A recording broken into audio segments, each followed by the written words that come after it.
High, আমি সায়নী। আমার আরও একটা নতুন মিনি ব্লগে তোমাদের স্বাগত জানাই। আমাদের বাড়ির কিছুটা আগেই একটা সুন্দর বাচ্চাদের পার্ক আছে, তো সেদিন আমরা সেখানেই গিয়েছিলাম। ওর বয়স এখন 1 বছরও হয়নি। বাচ্চা মানুষ তো, সবাইকে দেখে খুব আনন্দ পাচ্ছিল, তাই আমিও ওকে নিয়ে একটু খেলছিলাম।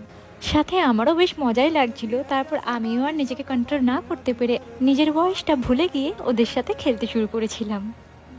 আমাদের যত বয়স বাড়ছে, আমাদের দায়িত্বও কিন্তু ততটাই বেড়ে চলেছে।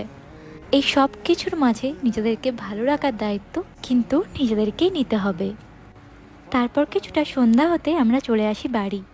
তখন দীপকও ডিউটি থেকে চলে এসেছিল, আর এসে বলে ওর নাকি আর চিকেন খেতে ইচ্ছা করছে। তাই ঝটপট চিকেন কিনে নিয়ে এসে রাতের ডিনারে বানিয়েছিলাম ফ্রাইড রাইস আর চিকেন কষা। আজকের ব্লগটা এই পর্যন্ত। দেখা হবে অন্য কোনো ভিডিওতে। টাটা।